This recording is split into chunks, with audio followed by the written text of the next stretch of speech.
Yo les voy a hablar hoy de un enlace completo de fibra y me voy a orientar más voy a tomar como un ejemplo la cámara. Al siguiente.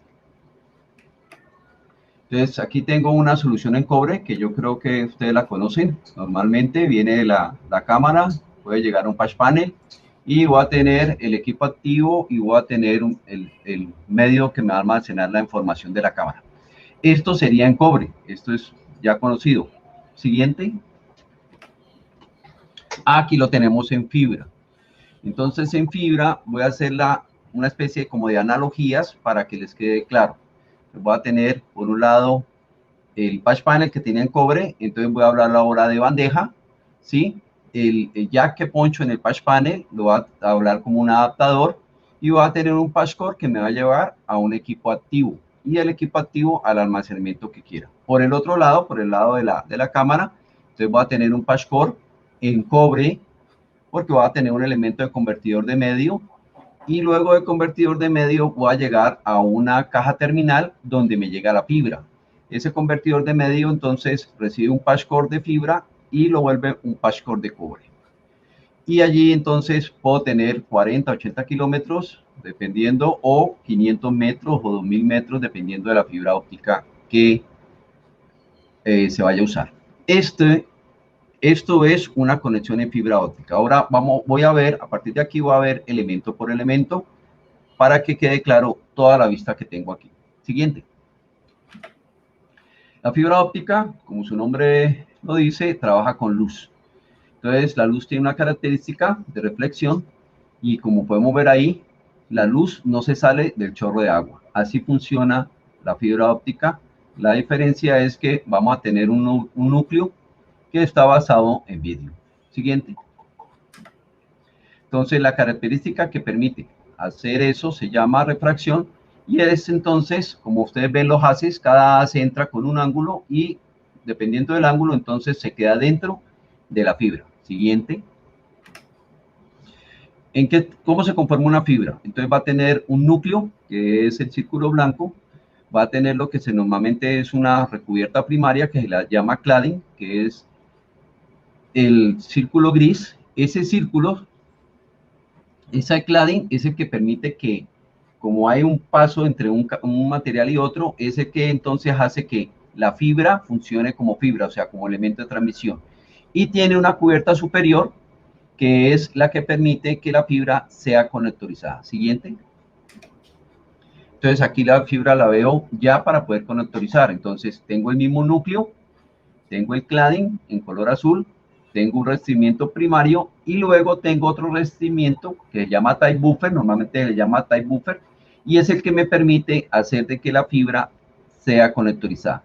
La fibra es muy delgada, la fibra es más delgada que el pelo de un ser humano. Entonces, ¿qué sucede? Hay que colocarle elementos adicionales para poder que esa fibra se conecte, podamos trabajar con ella.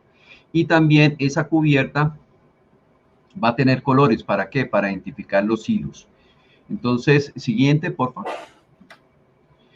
Voy a tener dos tipos de fibra, una fibra monomodo y una fibra multimodo. Entonces, la fibra monomodo, como su nombre lo dice, solo tengo un modo de propagación y la fibra multimodo tiene varios modos de propagación. La fibra monomodo ya está cubriendo casi todo el mercado y les aclaro eso porque la fibra monomodo antes se usaba para grandes distancias, es más, para más de 2 kilómetros. Para menos de 2 kilómetros, la fibra se usaba multimodo, pero hoy día ya se puede usar una fibra monomodo para menos de 2 kilómetros. ¿Por qué? Porque los equipos activos, o sea, los equipos que transmiten la luz ya consideran elementos de dispersión que tiene diferentes entre la fibra monomodo y multimodo. Entonces, cuando vamos a hacer un enlace de menos de 2 kilómetros, pues tendríamos que ver costos, pero la verdad es que la fibra monomodo va siendo mucho más económica hoy día. Siguiente.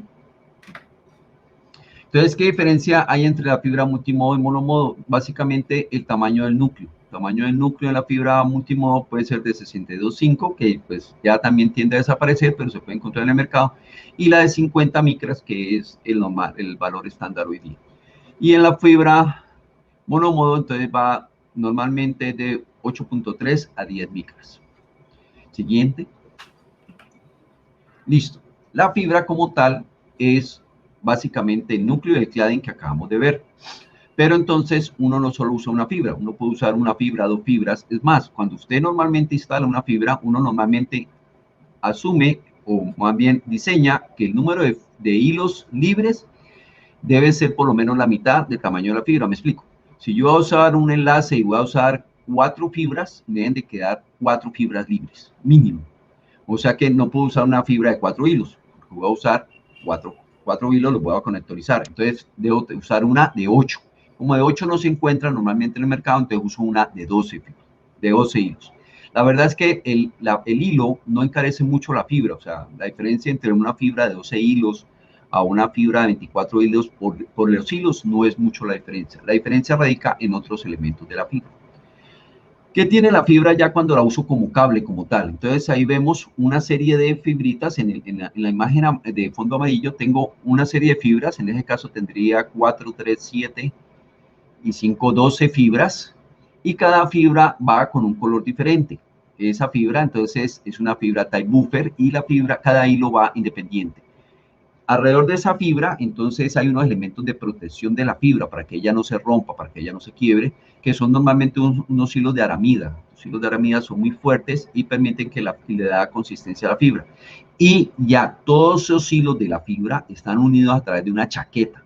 Normalmente la chaqueta, entonces viene la marca del fabricante, viene el tipo de fibra que es, el número de hilos y todas las características que tenga esa fibra. Siguiente. Ahora viene, ya tengo la fibra, ya expliqué cómo va la fibra. Entonces, si yo voy a hacer el enlace de, por ir algo 1200 metros, entonces tengo que tirar la fibra de un lado al otro. Entonces, todo cable debe tener un conector. El conector es el que me permite conectarme, o valga la redundancia, al equipo activo. Entonces, hay una serie de conectores. Hoy día, básicamente, se usan dos tipos de conectores, LC y SC, que son los dos que están a la derecha abajo. Esos conectores son los que normalmente se están usando y tiende a usarse más el LC. ¿Por qué? Por el tamaño. Entonces yo puedo colocar más hilos por densidad. O sea, en un área más pequeña puedo colocar o conectorizar más hilos. Esta es la fibra, entonces se puede conectorizar básicamente de 3 maneras. Y ahí están las terminaciones, PC, UPC y APC. Pero también se puede conectorizar de 2 maneras, o en campo. O es decir, se hace a través de un terminal de epóxico, o sea, se pega, o se hace a través de una fusión. Y les aclaro, o sea, un enlace, por decir algo, yo lo voy a hacer un enlace de 10 gigas, de 10 gigabits por segundo, solo me funciona cuando yo hago una conexión por fusión. Por epóxico no me puede funcionar. Si me funciona es una bendición, pero así no debe ser. ¿Qué pasa? Cuando una fibra se conectoriza con un terminal epóxico, se hace manual. Y por muy buena experiencia que tenga la persona que haga la conexión, nunca va a quedar igual que una fusión. ¿Por qué? Porque fusión es una pequeña cola de fibra con el conector que se hizo en fábrica. Eso se hizo en fábrica, ahí no entró la mano humana. Y lo que hace la fusión ahora es coger los dos hilos y como eso es vidrio, lo derrite y lo vuelve a componer. Es decir, queda como si nunca hubiera estado roto. Entonces, ¿cuál es la ventaja de la fusión con respecto a la conectorización con conector epóxico? Las pérdidas. Las pérdidas en una buena función son 0. En un conector epóxico pueden ser muy altas. Entonces, es importante, o sea, hacer una buena conectorización de la fibra porque aunque tiremos muy bien la fibra y aunque la fibra esté bien protegida y no le vaya a pasar nada, podemos generar muchas pérdidas en los conectores. Más adelante vamos a ver un slide sobre eso. Sigamos. Entonces, aquí tengo los dos tipos, conector en campo, ¿sí? Que ahí están las diferentes partes que tiene un conector, y a mano derecha, entonces, un pigtail y la fusionadora que me está permitiendo conectar eso. En el comercio hay otra forma de tener la fibra, que es muy buena, y es a través de cables de fibra óptica preconectorizados. Es decir, si usted va a tener una fibra, no sé, 700 metros, entonces usted le dice, mándeme la fibra 700 metros y se la mandan con los conectores. Y entonces, si ustedes ven donde está la manito, a mano izquierda, donde está la mano, eso es un pull-eye que me permite a mí sondear la fibra por mi canalización. no se dañan los conectores, van muy bien protegidos, y cuando yo haga toda la canalización de la fibra, lo único que hago es conectorizar y ya hice el enlace en fibra óptica. Esto es una solución muy buena para montajes que son muy rápidos, fibras de no más de, no sé, 1 kilómetro y medio, dependiendo de la canalización, y son muy buenos. ¿Por qué? Porque todo, tanto la fibra pues como la conectorización se hace en fábrica. Siguiente. Listo. Entonces, vuelvo y repito, tengo la fibra, ya la tiré, ya la canalicé, hice mi conectorización, la hice en máquina fusionadora, o la hice usando pigtails, o la hice en campo, un personaje llegó, mis conectores, epóxico, los pegó, chin, quedó, listo, ya la tengo, la fibra lista. O compré una fibra preconectorizada y la tiré, ya la tengo lista. Entonces, ¿ahora qué viene? Por el lado del dispositivo, que en este caso voy a decir que es una cámara, debo colocar una caja terminal. La caja terminal es la que me permite, haga de cuenta, cuando yo coloco un punto de red en cobre, es la que me permite que se me conecte la fibra con el elemento. ¿A través de qué? A través de un patchcore.